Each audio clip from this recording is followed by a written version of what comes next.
الله أكبر ولله الحمد. الله أكبر الله أكبر الله أكبر. لا إله إلا الله. الله أكبر الله أكبر ولله الحمد. اللهم صل على محمد وعلى آل محمد كما صليت على إبراهيم وعلى آل إبراهيم إنك حميد مجيد. اللهم بارك على محمد وعلى آل محمد كما باركت على إبراهيم وعلى آل إبراهيم إنك حميد مجيد.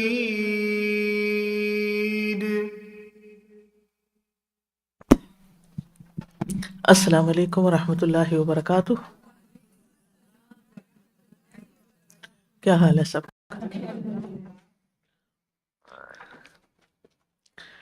نحمده ونصلی علی رسولہ الکریم. اما بعد فاعوذ باللہ من الشیطان الرجیم. بسم اللہ الرحمن الرحیم. رب اشرح لی صدری ویسر لی امری واحلل عقدۃ من لسانی یفقہوا قولی. كما أرسلنا فيكم رسولا منكم يتلو عليكم آياتنا ويزكيكم ويعلمكم الكتاب والحكمة ويعلمكم ما لم تكونوا تعلمون. ہم نے حدیث نمبر 1305 سے 1309 میں کچھ چیزیں پڑھی تھیں اور ان میں آنسو کا ذکر پڑا تھا. تو آپ لوگ اپنے آنسو چیک کر رہے ہیں؟ جب بھی آنسو آتا ہے تو سوچتے ہیں کہ کیوں نکلا ہے آنسو اور کس کیٹیگری میں فال کر رہا ہے؟ کیا خیال ہے؟ یا بھول جاتے ہیں؟ مسلسل محاسبہ رکھیں اپنا. کیوں؟ کس لیے؟ لوور سے ہائر لیول کی طرف جائیں. ٹھیک ہے، نعمت ضائع نہ ہو جائے. آنسو بھی ایک نعمت ہے، ان پر بھی ہم اجر کمانے سے نہ رہ جائیں. اور تھوڑا اجر نہیں، زیادہ اجر.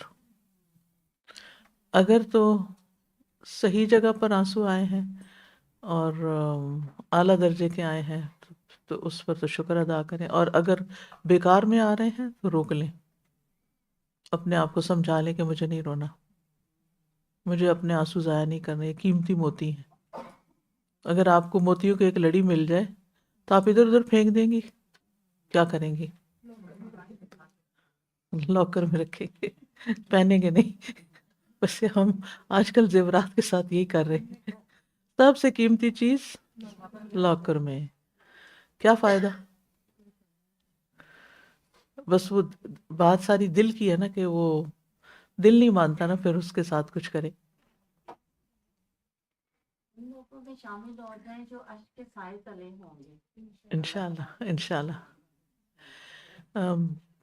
مختلف لوگ حدیث جب سنتے ہیں آن لائن تو پھر ریفلیکشنز بھی لکھتے ہیں. آپ میں سے تو کبھی کسی کے میں نے نہیں پڑھی خیر، لیکن یہ ہے کہ الحمدللہ اللہ تعالیٰ بھلا کرے ان لوگوں کا جو ٹیکنالوجی کے ذریعے دور دور تک میسیج لے جاتے ہیں اور پھر لوگ عمل بھی کر لیتے ہیں اور شیئر بھی کرتے ہیں. تو آج ایک پوسٹ آئی تو میرا دل چاہا میں آپ کے ساتھ بھی شیئر کروں. وہ کہتی ہیں کہ حدیث نمبر 1305 کے تحت آپ نے آنسوؤں کی مختلف اقسام بتائی تھیں، جن میں خشیت الہی سے آنسو بہنے کی زیادہ فضیلت تھی۔ میں سوچ رہی تھی کہ ان سب آنسوؤں کو ذرا میں اپنے لیے چیک کروں، تو اللہ تعالیٰ نے مجھے دوسرے ہی دن اس کا کچھ ایکسپیرینس کروا دیا۔ کل میرا ایک جامع مسجد میں پروگرام تھا، تقریباً 3 ماہ سے یہ لوگ ہمارے منتظر تھے، کافی دور جانا تھا۔ ان لوگوں نے بہت شوق اور بہترین طریقے سے پروگرام کی تیاریاں کی ہوئی تھی، لیکن میرے راستے میں شیطان نے رکاوٹ کا جال بچھانا چاہا۔ جانے سے پہلے اچانک کنوینس کا مسئلہ ہو گیا، میں پریشان ہو گئی، مجھے رونا آ گیا، لیکن فوراً ہی میں نے اپنے رب سے دعا کی، کوشش کی، انتظام ہو گیا۔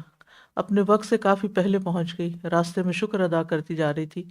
بعد میں مجھے ریئلائز ہوا کہ یہ شکر گزاری کے آنسو تھے اور ساتھ ہی اس کی توفیق کا ملنا۔ یہ کراچی کا ایک بہت پسماندہ علاقہ تھا، لیکن مسجد کا حال بہت بڑا اور صاف تھا۔ اس میں کچھ صوت القرآن کی اسٹوڈنٹس تھیں اور باقی مختلف مکتبہ فکر کی خواتین اور لڑکیوں کی بھی ایک کثیر تعداد نے شرکت کی۔ لوگوں کے اکثر سوالات سے میں نے محسوس کیا کہ یہاں قرآن و سنت کا پیغام پہنچانے اور اویئرنیس دینے کی بہت زیادہ ضرورت ہے، کیونکہ وہاں بدعات بہت تھیں۔ کچھ نے تو ایسے علاقوں کا بتایا کہ وہاں کوئی قرآن کلاسز نہیں ہوتی، اور ہمارے پروگرام بھی کروانے کی خواہش ظاہر کی۔ مجھے اندر ہی اندر دل میں غم اور فکر کسی کیفیت محسوس ہوئی، اور شاید یہ آنسو بن کر چھلک ہی پڑتی۔ آخر میں یہ میں سب دیکھ کر ایک بار پھر شکر گزاری کا احساس ہوا۔ بس مجھے رونا سا آنے لگا کہ اگر اللہ نے مجھے توفیق نہ دی ہوتی تو میں ان تک کیسے پہنچتی۔ سارے انتظام بہت اچھے ہونے کے باوجود لائٹ بھی آ گئی تھی، میری طرف کا پنکھا بھی خراب تھا، یعنی لائٹ بھی چلی گئی ہوگی، پنکھا بھی خراب تھا، میری کرسی بھی آرام دہ نہیں تھی، لیکن یقین جانے مجھے کسی چیز کا پتہ نہ چلا، کیونکہ میری توجہ سامعین تھے اور میں ایک انجانی سی خوشی اور سکون محسوس کر رہی تھی۔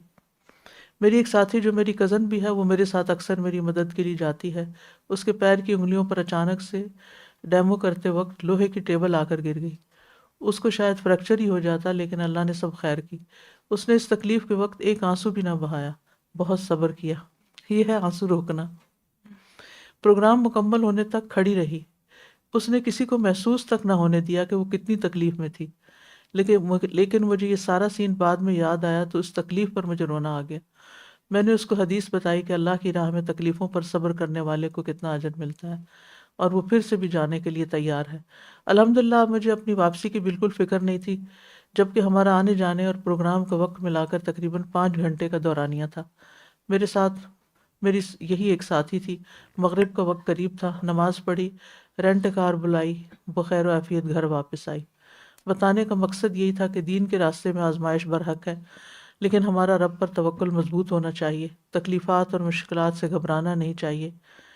اللہ کی راہ میں بہے ہوئے آنسوؤں کو اللہ ضائع نہیں کرتا۔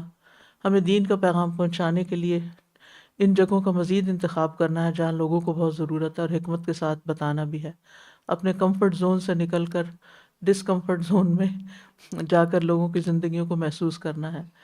جب ہم اللہ کی خاطر نکلتے ہیں تو نہ صرف کامیابی ملتی ہے، لوگوں کی محبت بھی ملتی ہے۔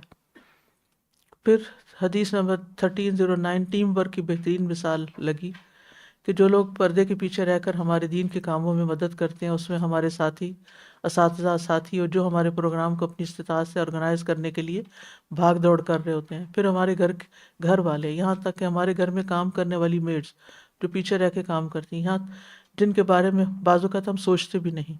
مجھے ان سب کی بہت قدر محسوس ہوئی۔ ٹیم سے کام لینے کے لیے ان کی اہلیت اور استطاعت کو دیکھتے ہوئے کاموں کو تقسیم کرنا چاہیے۔ ہمیں لوگوں کی آخرت کی فکر کرنی سب سے زیادہ ضروری ہے۔ ایسا نہ ہو کہ ہم اس کے بارے میں ہم سے کچھ سوال ہو، کون ساتھ دے یا نہ دے، یہ یقین رکھنا کہ میرا مددگار، کوئی ساتھ دے یا نہ دے، یہ یقین رکھنا کہ میرا مددگار صرف اللہ ہے، وہ خود ہی میرے لیے راہیں کھولے گا۔ سب کے لیے دعا مانگتی ہوں کہ اللہ تعالیٰ ہمیں جنت کا مستحق بنائے۔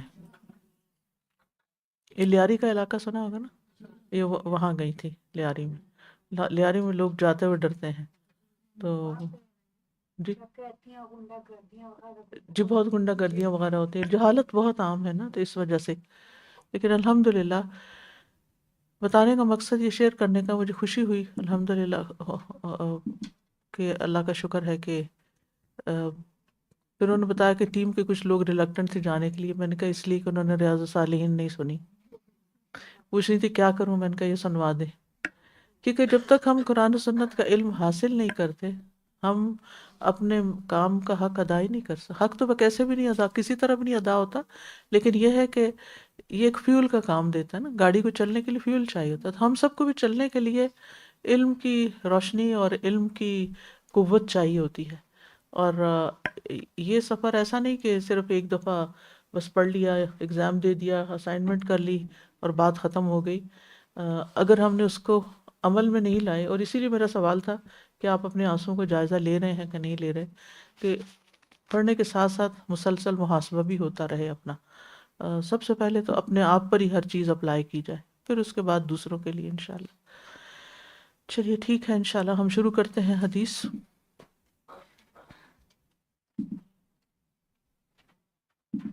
آج کون سی حدیث ہے؟ جی، بسم اللہ الرحمن الرحیم، حدیث نمبر 31۔ وعن انس رضی اللہ عنہ قال انطلق رسول اللہ صلی اللہ علیہ وسلم واصحابہ حتى سبقوا المشرکین الى بدر وجاء المشرکون فقال رسول اللہ صلی اللہ علیہ وسلم لا يقدمن احد منکم الى شیء حتى اکون انا دونه فدنا المشرکون فقال رسول اللہ صلی اللہ علیہ وسلم قوموا الى جنة عرضها السماوات والارض قال يقول أمير بن الحمام الأنصاري رضي الله عنه يا رسول الله جنة عرضها السماوات والأرض قال نعم قال بخن بخن فقال رسول الله صلى الله عليه وسلم ما يحملك على قولك بخن بخن قال لا والله يا رسول الله إلا رجاء أن أكون من أهلها قال فإنك من أهلها فأخرج تمرات من قرنه فجعل يأكل منهن ثم قال لئن أنا حييت حتى آكل تمراتي هذه إنها لحياة طويلة فرمى بما كان معه من التمر ثم قاتلهم حتى قتل رواه مسلم۔ القرن بفتح القاف والراء هو جعبة النشابی جعبة النشابی۔ انس رضی اللہ عنہ بیان فرماتے ہیں کہ رسول اللہ صلی اللہ علیہ وسلم اور آپ کے صحابہ روانہ ہوئے یہاں تک کہ وہ مشرکین سے پہلے بدر پر پہنچ گئے۔ بعد میں مشرکین بھی، جنگ بدر کا واقعہ ہے، ٹھیک ہے، بعد میں مشرکین بھی آ گئے تو رسول اللہ صلی اللہ علیہ وسلم نے فرمایا تم میں سے کوئی شخص بھی کسی معاملے میں پیش قدمی نہ کرے، یعنی آگے نہیں بڑھنا، انسٹرکشن فالو کرنی ہے، یہاں تک کہ میں خود اس کے متعلق کچھ کہوں یا کروں۔ بس مشرکین لڑائی کی نیت سے قریب ہوئے تو آپ صلی اللہ علیہ وسلم نے فرمایا اس جنت کی طرف اٹھ کھڑے ہو جس کی چوڑائی آسمان و زمین کے برابر ہے۔ آپ پورا سین اپنے ذہن میں لائیں۔ آپ میں سے کسی نے بدر کا میدان دیکھا ہے؟ الحمدللہ، میں وہیں پہنچی ہوئی تھی، الحمدللہ۔ تو آپ سوچیں کہ نبی صلی اللہ علیہ وسلم پہلے روکا کہ کوئی کچھ نہیں کرے گا، انتظار کرے گا، لیکن جب مشرکین لڑنے کے لیے اور آگے قریب تو آپ نے فرمایا اب اٹھ جاؤ، اس جنت کی طرف اٹھ کھڑے ہو جس کی چوڑائی آسمان و زمین کے برابر ہے۔ انس رضی اللہ عنہ نے فرمایا عمیر بن حمام انصاری کہنے لگے یا رسول اللہ جنت اس کی چوڑائی آسمان اور زمین کے برابر ہے؟ آپ نے فرمایا ہاں۔ انہوں نے کہا واہ واہ۔ رسول اللہ صلی اللہ علیہ وسلم نے فرمایا تمہیں کس چیز نے واہ واہ کہنے پر آمادہ کیا؟ انہوں نے کہا اللہ کی قسم یا رسول اللہ صلی اللہ علیہ وسلم اس امید کے سوا کوئی بات نہیں کہ میں اس جنت میں جانے والوں میں سے ہوں، یعنی مجھے شوق آ گیا اس کا۔ آپ نے فرمایا یقیناً تم جنت میں جانے والوں میں سے ہو۔ بس انہوں نے اپنے ترکش میں سے چند کھجوریں نکالی اور انہیں کھانا شروع کر دیا۔ پھر فرمایا میں اپنی یہ چند کھجوریں کھانے تک زندہ رہا تو یہ زندگی تو لمبی ہوگی، پر جو کھجوریں ان کے پاس تھیں پھینک دی۔ پھر ان مشرکین سے جہاد کیا یہاں تک کہ شہید ہو گئے۔ القرن قاف اور را پر زبر، ترکش تیر وغیرہ رکھنے کا خول۔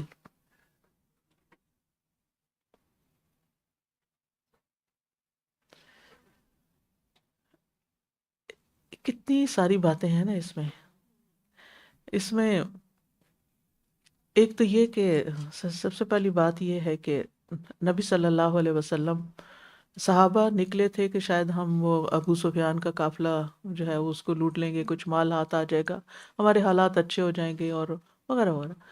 لیکن کیا حکم ہوا کہ نہیں، اصل مقصد تو مال کمانا نہیں، اصل مقصد تو کچھ اور ہے۔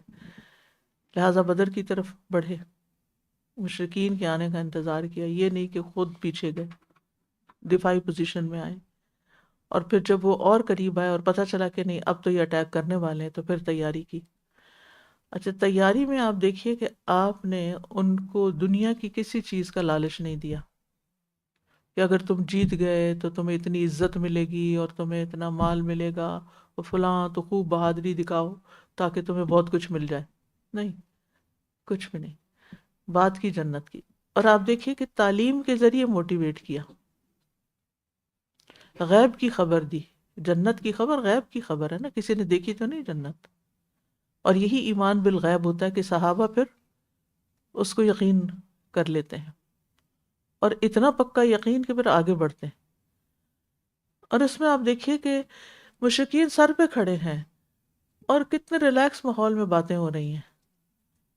اتنی ٹینشن والی جگہ پر اگر ہمیں کوئی حدیث سنائے تو ہمارے تو کان سنے بھی نہ، کہ وہ دشمن سامنے کھڑا ہے اور خوف کے مارے جان نکلی جا رہی ہے، اور بعد میں دیکھا جائے گا کہ جنت ملتی ہے کہ نہیں، ابھی تو پھر جو سر پہ آئی ہے اسے نبھائیں، نہیں، اس کو سنتے ہیں اور اس کو انجوائے کرتے ہیں، اور پھر نبی صلی اللہ علیہ وسلم اس کا نوٹس کرتے ہیں، یعنی ساتھیوں کے رویوں کا نوٹس بھی کرنا چاہیے۔ اگر خوش ہو رہے ہیں تو خوشی پوچھنا چاہیے کس بات کیوں خوش ہو رہے ہو بھائی، اور انہوں نے بھی جو اب ان کے دل کی بات تھی وہ کر دی، تو آپ صلی اللہ علیہ وسلم نے ان کو خوشخبری دے دی۔ اس سے پتہ یہ چلتا ہے کہ جس اللہ سبحانہ وتعالیٰ ہمارے ساتھ ہماری نیتوں کے ساتھ معاملہ کرے گا، ہمارا شوق دیکھتا ہے کہ ہمارے اندر کتنی تڑپ ہے۔ آپ صلی اللہ علیہ وسلم نے ان کو خوشخبری سنائی، تو انہوں نے سوچا اچھا چلو تیاری کرتا کچھ کھا لوں، ہوتا ہے کہ جب جنگ کرنی ہے، اتنی بھاگ دوڑ کا کام ہے تو کچھ کھا لیتا ہوں طاقت آ جائے۔ پھر ان کا نہیں، چھوڑو اس کو، کام پہ فوکس، کیونکہ جب انسان کو کوئی شوق لگ جاتا ہے نا، اس کی بھوک مر جاتی ہے، ہوتا ہے ایسے، جب کسی چیز کی خوشی اور کسی چیز کو پانے کا شوق لگ جائے تو پھر کہا کہ نہیں یہ تو بہت ٹائم لگ رہا ہے۔ اور کئی دفعہ آپ نے بھی دیکھا ہوگا نا کہ جب آپ نے کوئی کام کرنا ہو، اپنے پڑھائی کے لیے، اسکول کے لیے نکلنا ہو، تو پھر آپ ناشتہ آرام سے کرنے، پھر آپ کیا کہتے ہیں، کتنی دفعہ چھوڑ کے آتے ہوں گے، ہوتا ہے ایسے، تیار کیا، بنایا، تھوڑا سا لیا، ٹائم ہو گیا، چلو ڈھک دو، واپس آ کے دیکھیں گے کوئی اور کھا لے گا، کیونکہ اور کچھ لوگ آرام سے انجوائے کر کے کافی کا کپ، چائے کا کپ، ادھر ادھر، اور کلاس میں پہنچ رہے ہیں آدھا گھنٹہ لیٹ۔ دو طرح کے لوگ ہوتے ہیں نا، کچھ کام اپنے وقت پر کریں گے، وہ ایک جملہ بھی مس نہیں کرنا چاہیں گے، اور کچھ انجوائے کرتے رہیں گے دنیا کی نعمتیں اور کام پیچھے چلا جائے گا۔ ہمیں سوچنا چاہیے کہ ہم کن لوگوں میں سے ہیں۔ تو بہرحال جو ان کی نیت تھی اللہ نے پوری کر دی۔ یہاں پر آپ نے فرمایا قوموا الی جنت، یعنی اس کام کے لیے کھڑے ہو جاؤ جس سے جنت ملے گی، یعنی یہ نہیں کہا کہ جنت میں جانے کے لیے داخل ہو جاؤ، جنت وہاں کھڑی نہیں تھی، اس کام کو کا بدلہ جو تھا اس کو جنت کہا، یعنی اس کام کو جنت کہا، یعنی اٹھو اب جنگ کے لیے تیار ہو جاؤ، یہ کرو گے تو نتیجہ جو نکلے گا اس کو آگے کر دیا۔ اور یہ جو لفظ ہے نا بخن، بخن، یہ ایسی بات ہے جو جب انسان کسی چیز، عربوں کے ہم محاورہ جیسے ہم کہتے ہیں واو، کوئی کہتا ہے واہ، یعنی اپنا ایکسپریشن دینے کے لیے۔ پھر اس سے یہ بات پتہ چلتی ہے کہ میدان جنگ میں امیر کی اطاعت بڑی ضروری ہے، اور نہ صرف یہ کہ میدان جنگ میں جہاں بھی ٹیم ورک ہو، جہاں بھی لوگ مل کے کام کر رہے ہوں، وہاں انسٹرکشنز کو فالو کرنا بڑا ضروری ہے، کیونکہ اگر انسٹرکشنز کو انسان فالو نہیں کرتا تو بات کچھ سے کچھ بن جاتی ہے۔ اور پھر یہ ہے کہ دین کا کام کرنے کے لیے لوگوں کو دنیا کا لالچ نہیں، جنت کی طرف رغبت دلانی چاہیے۔ اور صحابہ کرام کی جو بہت بڑی یعنی ان کی مقام اور عزت کی جگہ ہے، اس کی وجہ یہ ہے کہ انہیں جنت کا ایسا شوق لگ گیا تھا جس کی وجہ سے وہ دنیا کی نعمتوں اور لذتوں سے بے نیاز ہو گئے تھے۔ اس کو بہت امپورٹنس نہیں دیتے تھے. ہم دیکھیں کہ ہمارے غم اور فکر اور پریشانی کیا ہے کہ ہمارے پاس یہ نہیں ہے وہ نہیں ہے. ان کو یہ پریشانیاں نہیں تھیں. جو مل گیا کھا لیا، جو مل گیا پہن لیا. اور اصل توجہ کس پر؟ آخرت پر. وہاں کیا ملے گا. اب یہاں سے ایک بڑا اور ایک اہم مسئلہ نکلتا ہے جس کے اوپر میں چاہتی ہوں کہ آج آپ کا پورا شرح صدر ہو. اگر کوئی کویشچن ہو اس پر تو بعد میں ضرور کریں. کیا آپ نے کبھی یہ بات سنی ہے کہ نیک اعمال جنت کی لالچ میں نہیں کرنے چاہیے؟ سنی؟ کچھ لوگ یہ کہتے ہیں نا، میں نے تو بہت دفعہ یہ سنی ہے کہ اس بات سے بے نیاز ہو کے کام کرو کہ جنت میں جائیں گے کہ جہنم میں جائیں گے، بس اچھے کام کرو. ٹھیک ہے، صرف اللہ کی رضا ہونی چاہیے، کوئی طمع اور کوئی لالچ نہیں ہونا چاہیے. تو واضح رہے کہ دنیا کا کوئی طمع اور لالچ تو واقعی نہیں ہونا چاہیے، لیکن جنت کا شوق اور جہنم سے بچنے کی فکر ضرور ہونی چاہیے. ٹھیک ہے. تو یہ جو ایک آئیڈیالوجی ہے نا، یا یہ ایک نظریہ جو ہے، یہ کتاب و سنت سے بالکل اپوزٹ ہے. کیونکہ کتاب و سنت میں بہت جگہ جنت کا شوق بھی دلایا گیا ہے اور جہنم سے بچنے کی فکر بھی کروائی گئی ہے. سورۃ السجدہ میں اہل ایمان کی صفت کیا بتائی گئی ہے؟ تتجافی جنوبہم عن المضاجع یدعون ربہم خوفا وطمعا ومما رزقناہم ینفقون. ان کے پہلو بستروں سے الگ رہتے ہیں، یعنی بہت زیادہ نہیں سوتے، بہت زیادہ آرام پسند نہیں ہوتے. وہ اپنے رب کو خوف اور امید سے پکارتے ہیں، یعنی خوف بھی ہوتا ہے اور امید بھی ہوتی ہے، دونوں چیزیں، اور ایمان ان دونوں کے بیچ میں ہوتا ہے. اور جو رزق ہم نے انہیں دیا ہے اس میں سے وہ خرچ کرتے ہیں، یعنی اوروں کو بھی ساتھ شیئر کرتے ہیں. پھر اسی طرح سورۃ الاعراف میں آتا ہے وَادْعُوهُ خَوْفًا وَطَمَعًا إِنَّ رَحْمَتَ اللَّهِ قَرِيبٌ مِّنَ الْمُحْسِنِينَ. اور اسے خوف اور امید کے ساتھ پکارو، بے شک اللہ کی رحمت احسان کرنے والوں کے قریب ہے. تو یہاں بھی دونوں چیزوں کا ذکر ہے، خوف بھی ہونا چاہیے، اور کس بات کا خوف؟ جہنم کا خوف. اور کس بات کی امید کہ اللہ سے جنت دے گا. اسی طرح سورۃ الزمر میں آتا ہے امن هو قانت آناء اللیل ساجدا وقائما یحذر الآخرۃ ویرجو رحمت ربہ. کیا یہ بہتر ہے یا وہ شخص جو رات کی گھڑیوں میں سجدہ کرتے ہوئے اور قیام کرتے ہوئے عبادت کرنے والا ہے، آخرت سے ڈرتا اور اپنے رب کی رحمت کی امید رکھتا ہے. ٹھیک ہے، یہاں بھی خوف اور امید دونوں کی بات کی گئی ہے. تو اللہ نے جو اجر تیار کیا ہے نیک اعمال پر، اس کی رغبت رکھنا برا نہیں، اور برے کام کرنے پر جو سزا رکھی ہے اس سے ڈرنا، خوف کھانا برا نہیں، غلط نہیں. ایک حدیث میں آتا ہے ہمارے رب عز و جل کو دو طرح کے آدمیوں پہ بہت تعجب ہوتا ہے. ایک تو وہ جو اپنے بستر اور اپنے اہل خانہ، گھر والے اور محلہ کو چھوڑ کر، یعنی اپنی جہاں وہ رہتا ہے، اپنی نماز ادا کرنے نکلتا ہے. تو ہمارا رب فرماتا ہے اے میرے فرشتوں، میرے اس بندے کو دیکھو جو اپنے بستر، اپنے لحاف، اپنے محلے، اپنے گھر والوں کو چھوڑ کر اپنی نماز کی طرف آیا ہے. کیوں آیا ہے؟ میرے پاس موجود نعمتوں کی رغبت میں اور میرے یہاں موجود سزا کے خوف سے. تو کون مسجد پہنچے گا؟ جس کو اللہ کی نعمتوں میں آخرت کی نعمتوں میں رغبت ہوگی، اور جو سزا کے خوف سے بچے گا، بچنے کا احساس ہوگا، یعنی سزا کا خوف ہوگا. اسی طرح اس حدیث، طویل حدیث ہے، اس وقت ایک ہی بات بیان کرتی ہوں. اسی طرح ایک شخص ہے جو اللہ کی راہ میں جہاد کے لیے نکلا اور پھر وہ بھی اسی مقصد سے نکلا.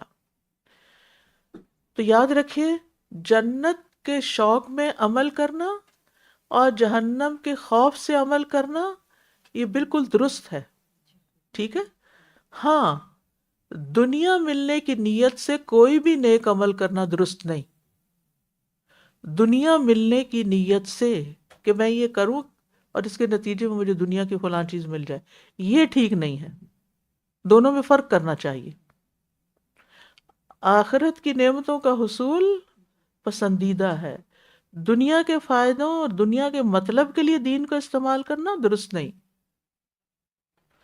رسول اللہ صلی اللہ علیہ وسلم نے فرمایا، جو شخص اللہ کے راستے میں جہاد کرے اور نیت نہ رکھے مگر صرف رسی حاصل کرنے کی کہ مجھے غنیمت میں کچھ ملے گا، تو اس کو وہی ملے گا جو اس نے نیت کی، اس کو وہ چیز مل جائے گی اینڈ دیٹس اٹ، خلاص کام ختم. اسی طرح ایک اور شخص نبی صلی اللہ علیہ وسلم کے پاس حاضر ہوا اور کہنے لگا، آپ بتائیے کہ ایک شخص جنگ کے لیے جاتا ہے اور ثواب اور شہرت دونوں کا طلبگار ہے، دو چیزیں چاہتا ہے، کیا؟ ثواب اور شہرت، فیم، اسے کیا ملے گا؟ آپ نے فرمایا اسے کچھ نہیں ملے گا. اس شخص نے 3 بار یہ سوال کیا، 3 بار یہی بات پوچھی، تینوں بار آپ نے جواب دیا اسے کچھ نہیں ملے گا. پھر آپ نے فرمایا، ان اللہ لا يقبل من العمل الا ما كان له خالصا وابتغي به وجهه. اللہ صرف اس عمل کو قبول کرتا ہے جو خالص اس کے لیے کیا جائے اور اس کے ذریعے صرف اس کا چہرہ مقصود ہو. تو نیت کو خالص کرنا نہایت ضروری ہے. وما امروا الا ليعبدوا الله مخلصین له الدین. دین یعنی عبادت کو اللہ کے لیے خالص کرتے ہوئے ادا کرنا چاہیے. اور یہ صرف جہاد کی نہیں، ہر عبادت کی قبولیت کے لیے شرط ہے، چھوٹی عبادت ہو یا بڑی ہو، کسی بھی قسم کی عبادت ہو. حتیٰ کہ ہجرت کے بارے میں تو وہ مشہور حدیث ہے نا جس کے آخر میں آتا ہے انما الاعمال بالنیات. اسی طرح بہادری دکھانے کے لیے یا ریاکاری کرنے کے لیے لڑنے والا، فی سبیل اللہ نکلنے والا اجر سے محروم رہ جائے گا. عمر بن عبید اللہ سے روایت ہے کہ انہوں نے عبداللہ بن عمر رضی اللہ عنہ سے روایت کیا، میں جہاد میں اللہ کی رضا کے لیے خرچ کرتا ہوں اور اسی نیت سے نکلتا ہوں، لیکن جب لڑائی کا وقت ہوتا ہے تو میرا دل چاہتا ہے کہ میری جنگ اور میری بہادری دیکھی جائے. یعنی نکلتا تو اللہ کے لیے ہوں، وہاں جا کے مجھے شوق آتا لوگ بھی دیکھیں. عبداللہ بن عمر نے فرمایا، پھر تو تم ریاکار آدمی ہو. یعنی پہلے نیت ٹھیک تھی، جا کے پھسل گیا راستے میں.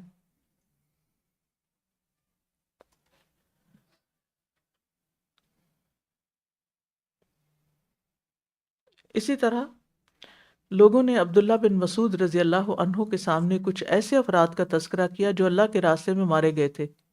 اس پر عبداللہ بن مسعود نے فرمایا، ایسا نہیں جیسا تم دیکھتے اور سمجھتے ہو، بلکہ جب لشکر آپس میں ٹکراتے ہیں تو فرشتے اترتے ہیں اور ہر شخص کا مقام اور مرتبہ لکھا جاتا ہے. لکھنے والے فرشتے آتے ہیں، ہر وہ شخص جو پارٹیسپینٹ ہوتا ہے اس کا وہ الگ الگ لکھتے ہیں کہ اس کا کیا مقام ہے، اس کا کیا درجہ ہے، اور لکھتے ہیں کہ یہ شخص دنیا کے لیے مارا گیا، یہ حکومت اور عہدہ پانے کے لیے مارا گیا، یہ شخص لوگوں میں اپنا تذکرہ چھوڑنے کے لیے مارا گیا، اور یہ شخص اللہ کی رضا کے لیے مارا گیا. تو جو اللہ کی رضا کے لیے مارا گیا وہ شہید ہے، اسی کے لیے جنت ہے. مال غنیمت کی نیت سے بھی نکلنا نہیں چاہیے کہ ہمیں مال غنیمت ملے گا، کچھ فائدہ حاصل ہوگا.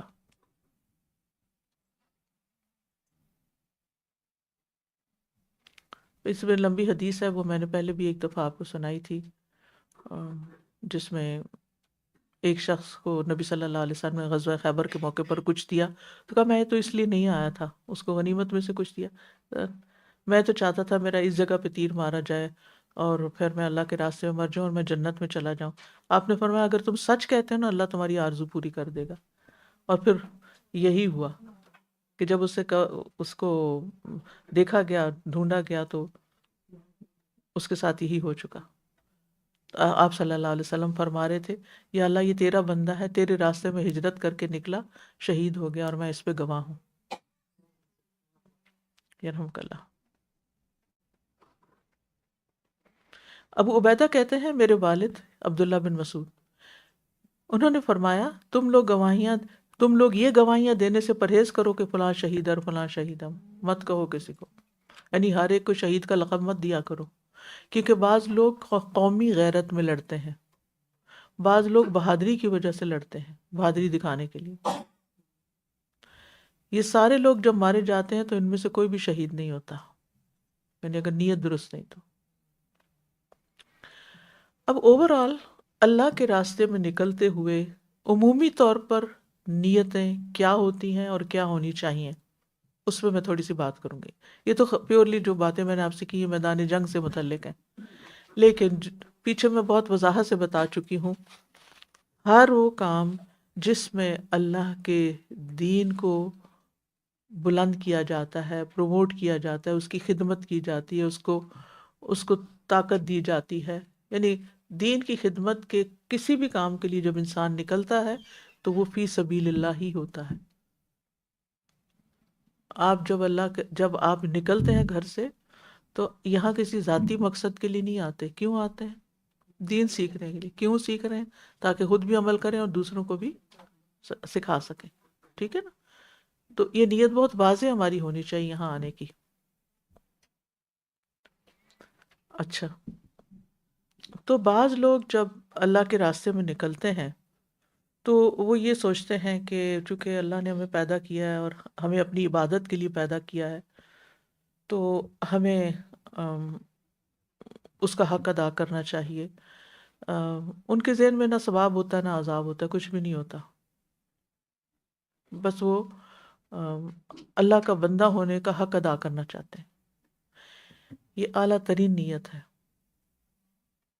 ٹھیک ہے؟ یعنی ان کے بس ایک ہی چیز ان کے ذہن میں ہوتی ہے کہ بس مجھ پہ اللہ کے بڑے نعمتیں ہیں، بہت احسان ہے، اور مجھے کچھ کرنا ہے، اللہ کی صرف اللہ کی خاطر نکلتے ہیں۔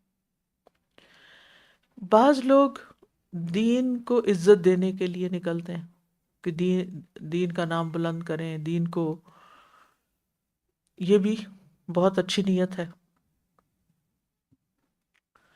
لیکن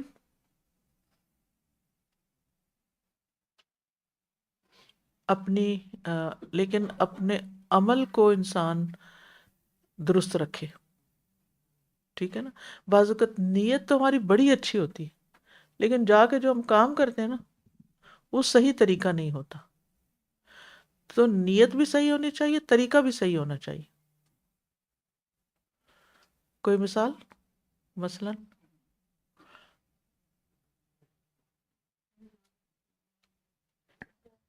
آپ نماز پڑھتے ہیں تو ہمارا طریقہ وہی ہونا چاہیے۔ شاباش، جیسے ہمیں نماز کا بڑا شوق ہے، تہجد کا بڑا شوق ہے، لیکن نہ وضو ٹھیک آتا ہے، نہ رکوع ٹھیک ہے، نہ سجدہ ٹھیک ہے، تو پھر کیا ملے گا؟ فائدہ نہیں۔ اور اگر سجدہ، رکوع، تلاوت سب کچھ بہت اچھا ہے لیکن نیت ٹھیک نہیں، کیا ملے گا؟ تو دونوں ظاہر اور باطن دونوں پرفیکٹ ہونے چاہیے، اپنی صحیح جگہ پر ہونے چاہیے۔ پھر کچھ لوگ صرف جنت کی نعمتیں پانے کے لیے دین کی خدمت کرتے ہیں، ٹھیک ہے؟ تو کوئی بات نہیں، یہ بھی اچھی بات ہے، نیت درست ہے کہ میں یہ کیوں کر رہی ہوں۔ اگر کوئی آپ سے پوچھے یہ کام آپ کیوں کر رہی ہیں تو آپ کہیں جنت میں جانے کے لیے، کوئی حرج نہیں، ٹھیک ہے۔ کچھ لوگ اس لیے نکلتے ہیں کہ مجھے جہنم سے بچ جاؤں، کوئی بات نہیں۔ کچھ لوگ بعض اوقات اس لیے نکلتے ہیں کہ مسلمانوں کی تعداد بڑھائیں کسی خاص کام میں، کہ مسلمانوں کی طاقت کو میں اضافہ کریں، سپورٹ دینے کے لیے، یعنی جو لوگ کام کر رہے ہیں ان کی مدد کرنے کے لیے، ٹھیک ہے، اچھی بات ہے۔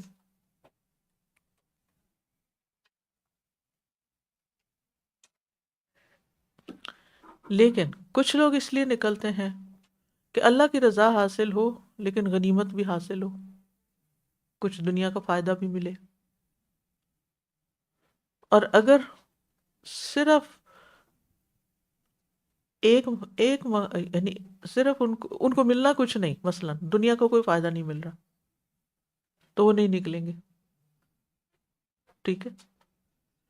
اور اگر دو جگہوں کی آفر ہے، ایک جگہ زیادہ مال مل رہا ہے اور دوسری جگہ کم ہے، لیکن وہ کس کو اختیار کرتا ہے؟ زیادہ کو. تو یہاں کیا ہے؟ نیت میں خلل ہے. حالانکہ جہاں مال کم ہے وہاں کام کرنے کے چانسز زیادہ ہیں، آخرت کی کامیابی کا امکان زیادہ ہے. پھر اسی طرح کچھ لوگ ایسے ہوتے ہیں کہ جن کو اگر دین کے کسی کام کے لیے بلایا جائے، صرف والنٹریلی کہ والنٹیئر کریں، آ کے اپنی گاڑی پہ آئیں، آ کے کام کریں، ہو سکتا ہے چائے کا کپ بھی نہ ملے. کاموں کی نوعیت ہوتی ہے نا، کبھی ایسے کام بھی ہوتے ہیں اور وہ اس لیے رک جائے کہ نہیں یہاں وہاں تو کوئی پوچھتا بھی نہیں، تو پھر کیا ہوگا؟ نیت خراب ہے۔ نیت خراب ہے. کچھ لوگ صرف دکھاوے کے لیے، پاپولیرٹی کے لیے، یہ بھی درست نہیں.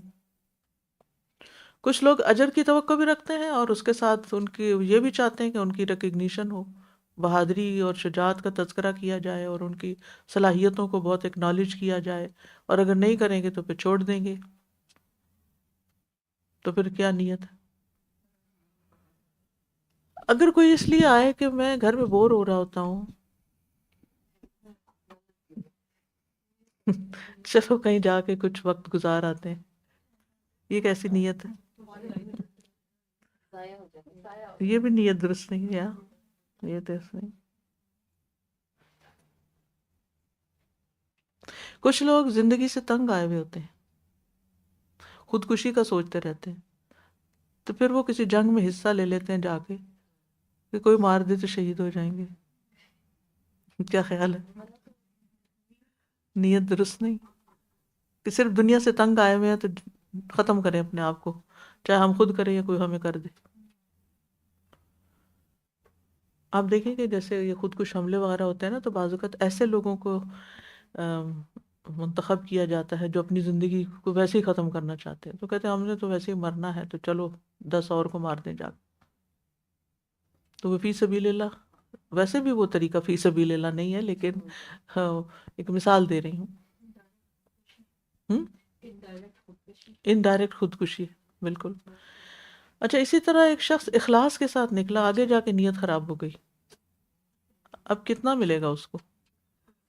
ایسا یہاں سے نکلا، یہاں تک نیت ٹھیک تھی، آگے جا کے خراب ہو گئی، یہاں تک کا اجر ملے گا، آگے کچھ نہیں ملے گا، ٹھیک ہے.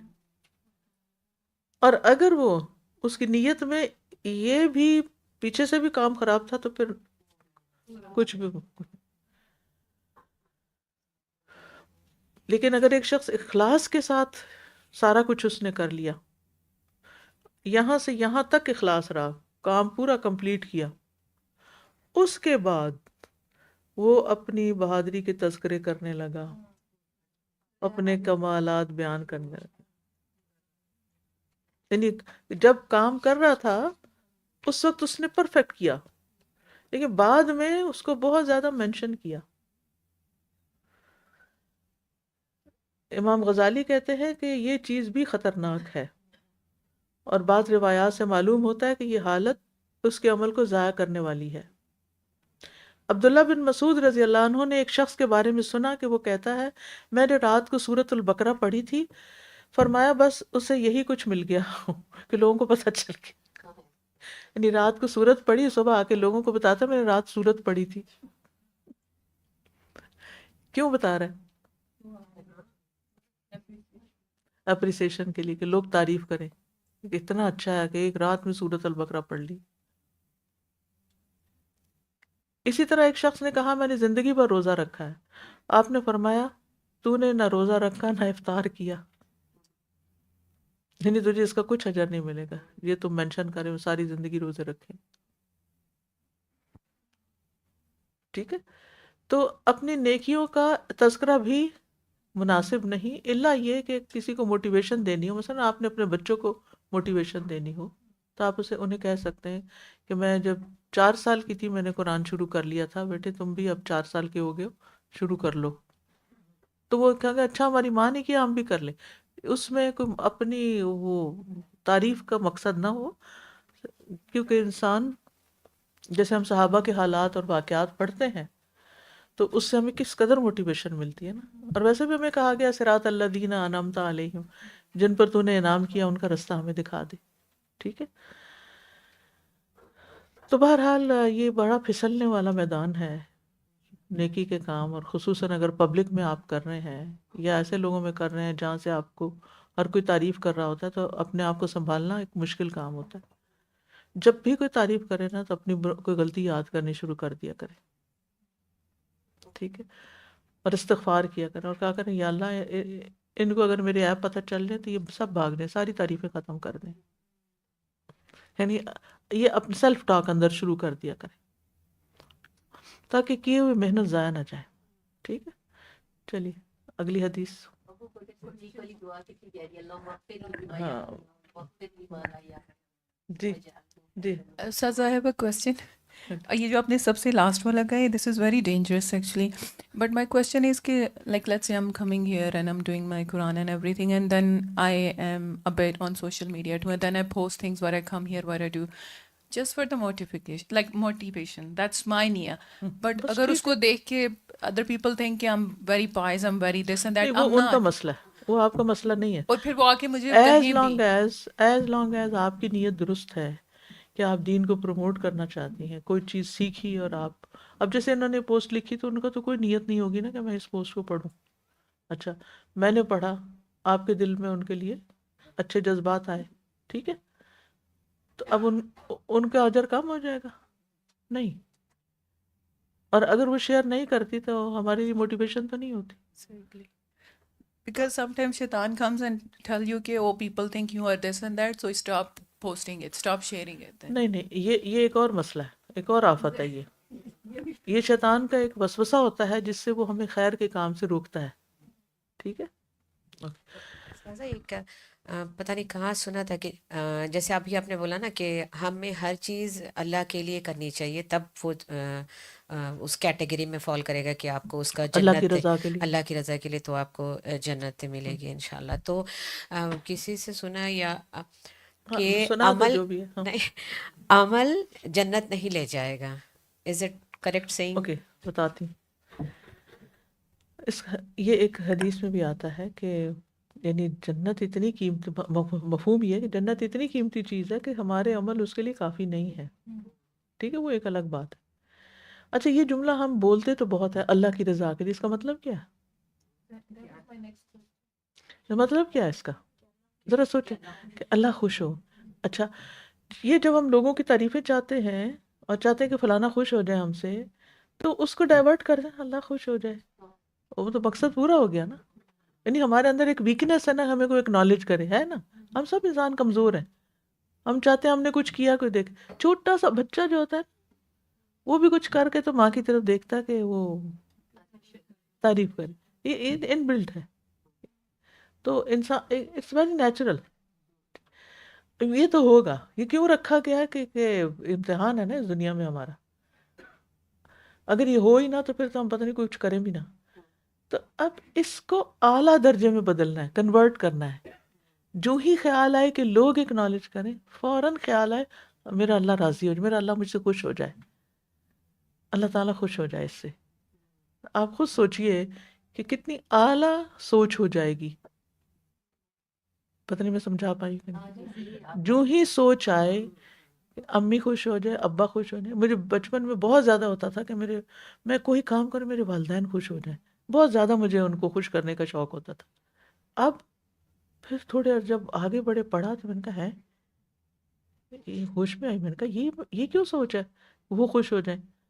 اللہ خوش ہوگا سارے خوش ہو جائیں گے، اور اگر اللہ تعالیٰ خوش نہیں تو والدین کی خوشی وقتی فائدہ دے گی، آگے فائدہ نہیں دے گی. تو نیت اعلیٰ درجے کی ہونی چاہیے، سب سے اوپر والے کو راضی کرنا ہے. جو ہی خیال آئے کہ یہ فلاں سامنے والا خوش ہو جائے تو کہیں یہ میرا خدا نہیں ہے، وہ خوش ہو جائے، کوئی چھوٹے سے چھوٹا اور بڑے سے بڑا کام کرتے ہوئے. اچھا جب ہم مثال کے طور پر گیسٹ آتے ہیں ہمارے گھر، کھانا بناتے ہیں، گھر صاف کرتے ہیں، اچھا کیا نیت ہونی چاہیے؟ لیکن ہماری ٹینشن اور فکر کیا ہوتی ہے ذرا سوچیں.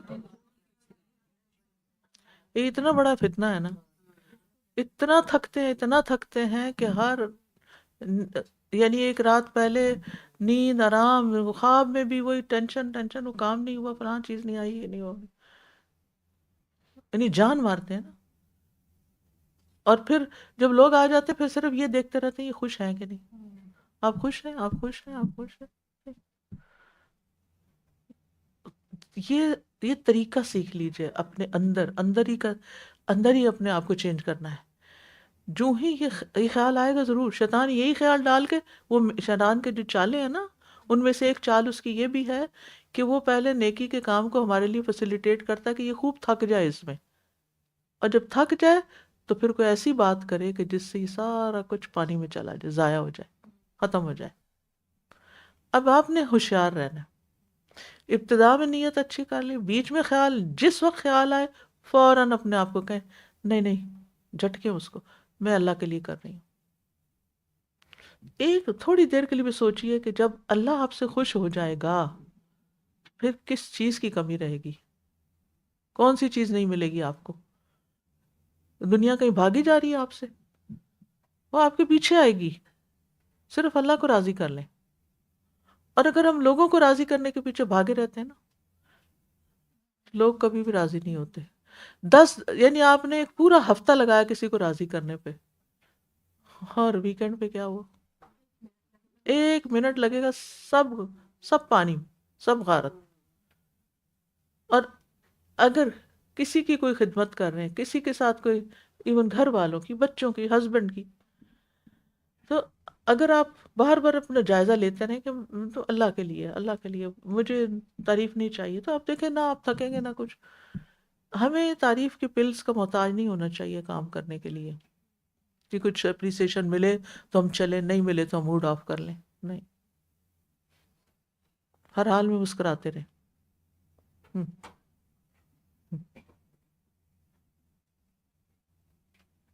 استاذ اللہ کی رضا کے لیے ہم سارے کام آپ بتا رہی ہیں، we are trying since coming al-Huda and inshallah we'll be trying. کیا اللہ کی رضا آپ کو مل رہی ہے یا at least you are going towards the right direction? اس کا کوئی سائن بھی ہے؟ یہ اندر ہے. اور اگر ہے تو کرتے ہوئے آپ کو وہ ریمائنڈر مل جانا، دیٹ از دا سائن. یس انشاءاللہ. دیکھیے دنیا میں بھی اور آخرت میں بھی اللہ کی مدد کے بعد سب سے زیادہ خود آپ اپنی مدد کر سکتے ہیں اپنے آپ کو کامیابی تک لے جانے کے لیے. اگر آپ کے اپنے اندر سے کوئی چیز نہیں نہ نکلی، آپ اپنے آپ کو خود نہیں سمجھا سکتے، آپ اپنی نیت پہ خود شک نہیں رکھ سکتے، آپ اپنے آپ کو خود ڈسپلن نہیں کر سکتے، آپ اپنے نفس پہ خود قابو نہیں پا سکتے، کوئی دوسرا نہیں کر سکتا. اگر آپ اپنے آپ سے ہار چکے ہیں نا، کوئی آپ کے لیے کچھ نہیں کر سکتا. So it's you against you. یس جی. تو پیچھے مائک دیجیے ان کو.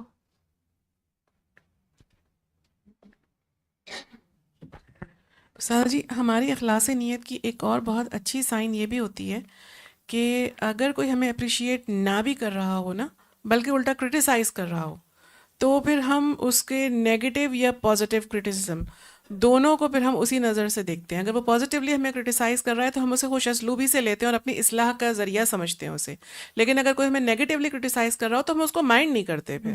تو یہ اللہ تعالیٰ ہمیں اخلاص نیت کا نا دنیا میں ہی دنیا بہترین میں اجر ریوارڈ مل دے جاتا دیتے ہے، ہیں. کیونکہ اس وقت آپ مطمئن ہوتے ہیں کہ میری تو یہ نیت نہیں تھی، میرا تو یہ ارادہ نہیں تھا، میں نے تو اس لیے کیا نہیں، لہٰذا کوئی بات نہیں، اگر اس شخص کو کوئی غلط فہمی ہوئی تو اللہ تعالیٰ دور کر دے گا. استاذہ ہم اکثر یہ نہیں چاہ رہے ہوتے کہ ہمیں کوئی اچھا سمجھے، لیکن ہم یہ چاہ رہے ہوتے ہیں کہ ہم جو ہیں ہمیں اس کی آواز اچھا، کیونکہ زندگی میں آپ دین میں یا دنیا میں کچھ بھی کریں، تعریف نہیں چاہتے کسی سے، لیکن آپ چاہتے ہیں کہ آپ کو مس انڈرسٹوڈ نہ کیا جائے، یہ چاہتے جی ہیں جی. اس کا کوئی علاج نہیں ہے کیونکہ ہر ایک نے اپنی اینک لگائی ہوئی ہے، ٹھیک ہے نا. وہ اپنی سوچ سے آپ کو دیکھے گا. آپ اللہ کو راضی کریں، اللہ دوسروں کو آپ سے راضی کر دے گا. اور آپ سوچ بھی نہیں سکتے کہ جب آپ اپنے معاملات اللہ کے سپرد کرتے ہیں تو آپ کو ملتا کتنا ہے، کیا ملتا ہے.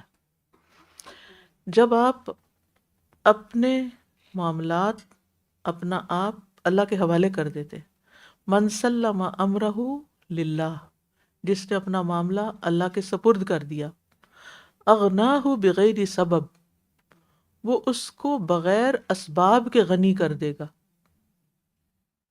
اس کے پاس سبب نہیں ہے، اسے پہنچنے کا کے لیے کشتی کوئی نہیں ہے، لیکن کوئی رستہ بن جائے گا اس کے وہاں تک پہنچنے کا. وَأَعَزَّهُ بِغَيْرِ عَشِيرَةٍ، اور بغیر عشیرہ کے، عشیرہ کہتے ہیں خاندان کو یا سپورٹرز یا حامی یا لوگ جو ہمارے ساتھ، اس کے بغیر آپ کو عزت دے دے گا. یعنی آپ کے بہت سارے فینز نہیں بھی، تب بھی آپ کو اللہ عزت عطا کرے گا. وَشَرَّفَهُ بِغَيْرِ منصب، اور منصب یا عہدے کے بغیر بھی شرف بخش دے گا. آپ کے پاس کوئی، آپ دیکھیں کتنے کچھ ایسے فقیر لوگ ہوتے ہیں نا، فقیر سے مراد غریب نہیں، یعنی فقیر سے مراد یہ کہ بے نیاز قسم کے لوگ ہوتے ہیں جنہیں دنیا والوں سے کچھ چاہیے نہیں ہوتا، لیکن کتنی عزت ان کے لیے دلوں میں کیسی عزت ہوتی. وَآنَسَهُ بِغَيْرِ صَاحِب، اور ایسے شخص کو اللہ بغیر کسی دوست ساتھی کے انس عطا کر دے گا. یعنی اس کے ساتھ کوئی بھی نہیں ہے، اس کا کوئی فرینڈ نہیں ہے، کوئی کمپنی نہیں ہے، کوئی سوشل سرکل نہیں ہے، پھر بھی اس کے اندر ایک انس ہے، اس کو کوئی گھبراہٹ نہیں، اس کا دل لگا کیونکہ اس کو پتہ میرا اللہ میرے ساتھ ہے. وہ تنہائی میں بھی تنہا نہیں محسوس کرتا کیونکہ اس کا رب اس کے پاس. لیکن جب ہم اللہ کو چھوڑ کے بندوں پہ ڈیپینڈ کرنے لگتے ہیں نا، تو یقین مانے قریب ترین لوگ بھی ہمیں سیٹسفائی نہیں کر پاتے، کیونکہ ہم بنائے اس طرح گئے ہیں کہ لوگ ہمیں خوش نہیں کر سکتے. اگر آپ اپنی خوشی لوگوں کے ہاتھ میں دے دیں نا، اس کا کنٹرول، کہ وہ خوش ہیں تو آپ خوش ہیں، وہ نہیں خوش تو آپ خوش نہیں، تو کتنا مزریبل ہے یہ، کتنی مشکل ہے یہ. لیکن جب آپ ان چیزوں سے اوپر اڑ جاتے ہیں نا، کہ آپ کی خوشی اور غمی لوگوں کے ہاتھ میں نہیں ہے، صرف اللہ کے پاس ہے. هو الذی اضحک و ابکا، وہ آیت کیا ہے سورۃ هو الذی اضحک و ابکا، سورۃ النجم میں آتا ہے میرا خیال ہے جی. تو بات یہ ہے کہ اپنے جو بھی چیز بودر کر رہی ہو نا، اللہ کے سپرد کر دیا کریں. اللہ تعالیٰ آپ اس معاملے کو سنبھال لیں، میرے بس میں نہیں، میرے اختیار میں نہیں، میں کمزور ہوں، تو قوت والا ہے، تو القوی ہے، میں بے بس ہوں، تو القدیر ہے. اللہ کے نام لے لے کے اللہ کو پکارا کرے. اس دن میں نے آپ کو ہبہ کا مطلب سمجھایا تھا نا، کہ بغیر کسی ریزن کے بس دے دینا کسی کو.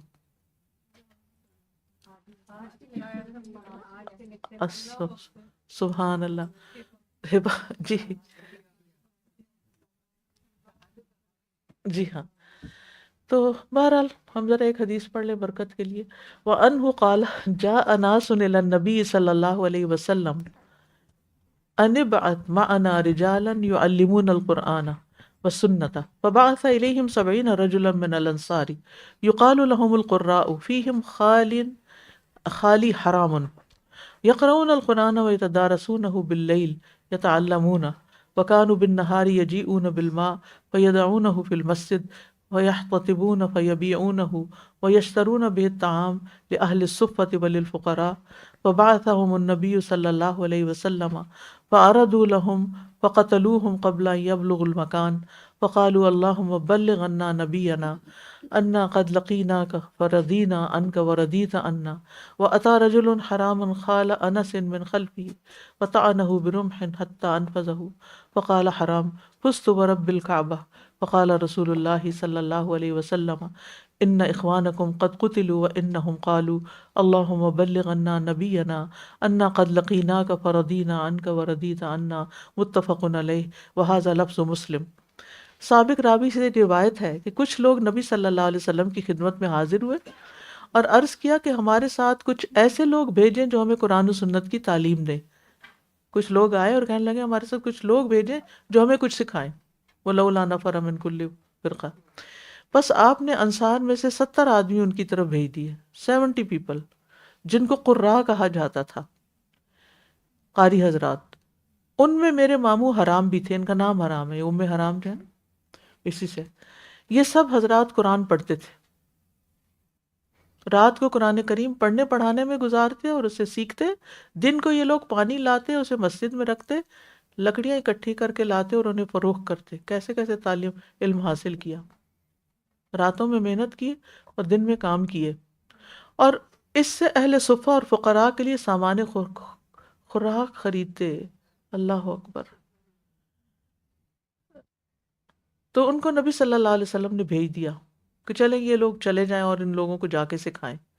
بس ان کو لے جانے والے ان کی جان کے درپے ہو گئے اور انہیں منزل مقصود تک پہنچنے سے پہلے ہی قتل کر دیا. کیسا بڑا دھوکا ہوا. بس شہادت سے پہلے انہوں نے کہا، اے اللہ ہمارے نبی کو ہماری طرف سے یہ بات پہنچا دے کہ ہماری تجھ سے ملاقات ہو گئی ہے اور ہم تجھ سے راضی ہو گئے ہیں. یعنی نبی صلی اللہ علیہ وسلم سے کوئی ناراضگی نہیں، دین سے کوئی ناراضگی نہیں، اللہ سے کوئی ناراضگی نہیں، جان جا رہی ہے، کہہ رہے ہیں کہ ہم راضی ہیں. اب یہ میدان جنگ میں نہیں ماری کہ تعلیم دینے کے لیے جا رہے تھے اور راستے میں موت آ گئی. اور تو ہم سے راضی ہو گیا ہے. اور انس کے ماموں حرام کے پاس ان کے پیچھے سے ایک آدمی آیا اور نیزہ ان کو گھونپ دیا یہاں تک کہ وہ ان کے جسم سے پار ہو گیا. بس حرام نے کہا، رب کعبہ کی قسم میں کامیاب ہو گیا. جان جاری وہ کہتے میں کامیاب ہو گیا، آئی ایم سکسیسفل. رسول اللہ صلی اللہ علیہ وسلم نے فرمایا تمہارے بھائی قتل کر دیے گئے. وحی کے ذریعے خبر آ گئی اور انہوں نے بوقت شہادت یہ کہا ہے، پوری کی پوری بات بھی آ گئی، اسٹیٹمنٹ بھی. اے اللہ ہماری طرف سے ہمارے نبی کو یہ بات پہنچا دے کہ ہماری تجھ سے ملاقات ہو گئی ہے اور ہم تجھ سے راضی اور تو ہم سے راضی ہو گیا ہے. یہ بخاری اور مسلم کی روایت ہے، یہ الفاظ مسلم کے ہیں. تو اسلام کے خلاف، مسلمانوں کے خلاف ہر دور میں سازشیں ہوتی رہی ہیں. اور نبی صلی اللہ علیہ وسلم غیب کا علم نہیں رکھتے تھے. اللہ تعالیٰ نے ان کو یہ خبر پہنچائی اور ان کی دعا قبول کر لی اور وحی کے ذریعے ان کو آپ کا میسج پہنچا دیا، کیونکہ اور تو کوئی طریقہ نہیں تھا میسج پہنچانے کا. تو غیب جو ہوتا ہے نا، ایک مطلق غیب ہوتا ہے جو صرف اللہ کو پتا ہے. ٹھیک ہے. اور پھر اس کی جتنی اللہ چاہتا ہے تفصیلات رسولوں پر وحی کے ذریعے بتا دی جاتی ہیں. یعنی ایک مطلق ہے جس کا علم صرف اللہ کو ہے، اور دوسرا ہے وہ بھی غیب لیکن وحی کے ذریعے وہ رسولوں کو بتا دیا جاتا ہے. اب مطلق غیب میں جیسے قیامت کے قائم ہونے کا وقت، کسی کی موت کی جگہ اور وقت، موت کا سبب، ایسے ہی کچھ اللہ نے اپنے نام میں کسی کو نہیں بتائے. ٹھیک. اور ایک ہوتا ہے نسبی غیب جو مقید ہوتا ہے، کسی کو معلوم نہیں، اسے تاریخی واقعات، لا یعلمهم الا اللہ، ما کنت لدیہم اذ یلقون اقلامہم. یہ قرآن کے ریفرنس یاد ہوں گے آپ کو. ایک ہوتا ہے غیر نسبی، یعنی اس سے مراد وہ غیبی چیزیں ہیں جو حسی قوت کی پہنچ سے دور ہونے، حواس خمسہ سے دور ہوں، چاہے زمانے کی وجہ سے یا مکان کی وجہ سے. اب یہاں یہ تو غیب سے متعلق بات ہوگی کہ نبی صلی اللہ علیہ وسلم غیب نہیں جانتے تھے، کیونکہ اللہ نے کچھ چیزیں بتائیں آپ کو تو کچھ نہیں بتائیں. اگر آپ غیب جانتے تھے تو آپ کو خود ہی پتہ چل جاتا کہ وہ شہید ہو گئے ہیں لوگ. اچھا، یہ دھوکہ کرنے کے لیے لے جا رہے ہیں تو ان کو دینے دو ہی نا، دیتے ہی نا، ان کے ساتھ لوگ نہ روانہ کرتے. اب یہ جو صفہ اور اصحاب صفہ والے ہیں یہ کون ہیں؟ صفہ کہتے ہیں چبوترے کو. مسجد نبوی پر کے چبوترے پر درس گاہ تھی، اسکول تھا جس میں صحابہ زیر تعلیم تھے. وہ دن رات آپ کی صحبت میں رہ کے ارشادات سنتے، علم حاصل کرتے. ان کا کوئی مستقل ذریعہ آمدنی نہیں تھا، ٹھیک ہے. اور وہ کیا کرتے؟ اگر انصار کے امیر لوگ کچھ لا کر دیتے تو مل ملا کے کھا پی لیتے، یا پھر لکڑیاں کاٹتے اور بیچتے اور پھر اس سے اپنی اور اپنے ساتھیوں کی خوراک کا انتظام کرتے. اب دیکھیے کہ قربانی کا اعلیٰ ترین درجہ ہے نا. اچھے بھلے کام کاج کرنے والے لوگ صرف علم حاصل کرنے کے لیے سب چھوڑ کر آ کے بیٹھ گئے. مختلف قبائل سے آئے تھے، دن رات وہاں گزارتے تھے، سیکھتے. اگر وہ نہ سیکھتے تو یہ علم ہم تک کیسے پہنچتا؟ قربانی کے درجے پہ سیکھا نا. آج اگر آج ہم قربانی نہیں کریں گے تو اگلی نسل تک کیسے جائے گا؟ پھر ایک اہم بات اس سے یہ پتہ چلتی ہے کہ اللہ کے دین کی خدمت کے راستے مشکلات آتی ہیں، حتیٰ کہ بعض اوقات جان بھی جاتی ہے، جیسے ان لوگوں کے ساتھ ہوا. اور باتیں سننا اور یہ چھوٹے چھوٹے مسئلے، یہ تو کوئی اتنی بڑی چیز ہی نہیں. صحابہ سے اللہ تعالیٰ کیوں راضی ہو گئے؟ رضی اللہ عنہم کیوں ہوا؟ سوچیں. اس طریقے پر انہوں نے یعنی اپنی جانوں کی بھی پرواہ نہیں کی، اور وہ اللہ سے راضی. اللہ ہم راضی کہ ان لوگوں نے ہماری جان بھی لے لی ہے، ہاں آپ نے ہمیں ایک نیک کام کے لیے بھیجا، اور کوئی شکوہ گلہ نہیں. اگر آج ہم کسی کو کسی کام سے بھیجیں، راستے میں اللہ نہ کرے گاڑی کا کچھ ہو جائے تھوڑا بہت، تو ہم سب سے پہلے کس کو بلیم کریں گے؟ بھیجنے والے کو، کہ مجھے ہی کیوں بھیجا، میرے ساتھ یہ کیوں ہوا، کیا یہ رستہ صحیح تھا، کیا میں ٹھیک کام کر رہی. ہم فوراً ڈاؤٹس میں پڑ جاتے ہیں. یہ لوگ ڈاؤٹ میں نہیں پڑے، انہوں نے کہا ہم راضی. اگر ہم آئے تھے ایک اچھے کام، انہوں نے ہمارے ساتھ دھوکہ کیا، کوئی بات نہیں. صحابہ جو تھے نا، اپنے گھر بار، کاروبار، اپنے اہل و عیال سب کچھ چھوڑ کر بھی اللہ سے راضی تھے. دین کی خاطر جتنا کچھ بھی چھوڑا وہ اللہ سے راضی تھے. مصعب بن عمیر کتنے امیر گھرانے سے تعلق رکھتے تھے، کیا ان کا حال ہوا، اور پھر کس طرح ہجرت ہوئی، اور پھر غزوہ احد میں شہید بھی ہو گئے.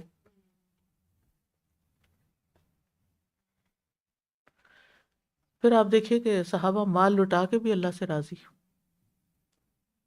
جب غزوہ تبوک کے موقع پر مال خرچ کرنے کے لیے کہا گیا تو کیا ہوا؟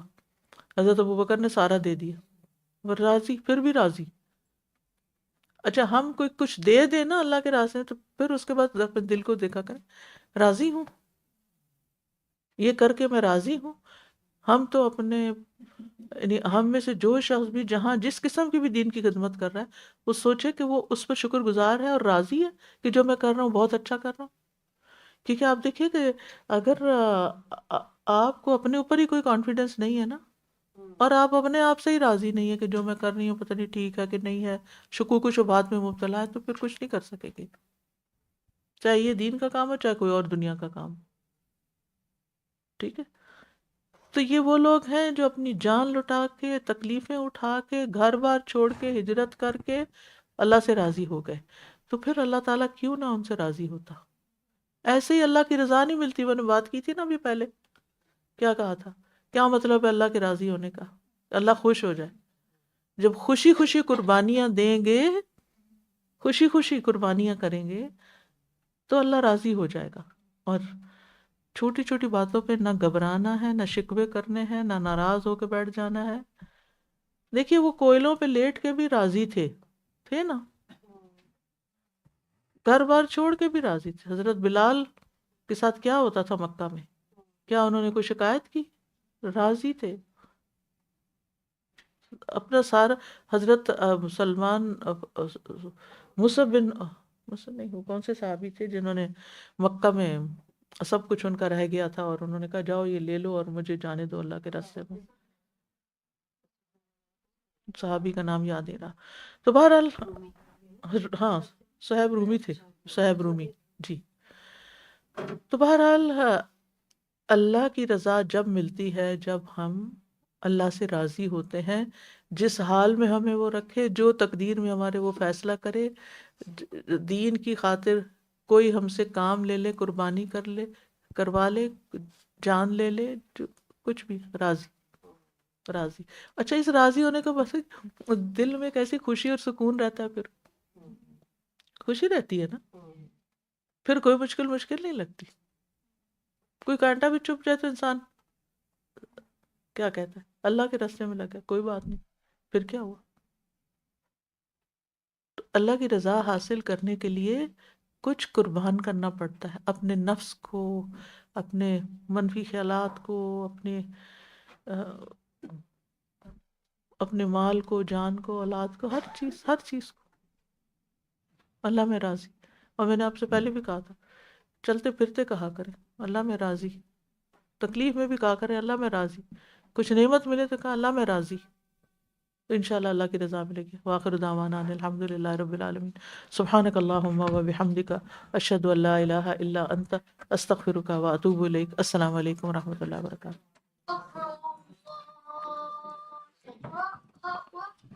اللہ اکبر، اللہ اکبر۔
قل إن كنتم تحبون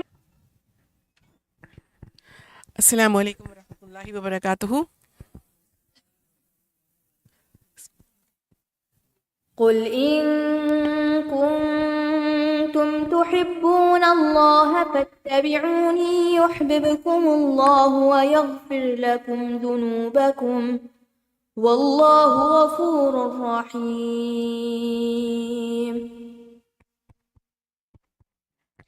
الحمدللہ ابھی اتنا کچھ ہم نے پڑھا اخلاص نیت کے حوالے سے اور اللہ سبحانہ و تعالیٰ کی رضا پانے والے کام کرنے کے حوالے سے، تو الحمدللہ سرونگ ہیومینٹی ڈویژن نے ہمیں ایک اور موقع فراہم کیا ہے کہ ہم اپنی کمیونٹی میں ایسے لوگوں کے کام آ سکیں جو آنے والے موسم میں اپنے آپ کو تیار کرنے کے قابل بھی نہیں ہیں۔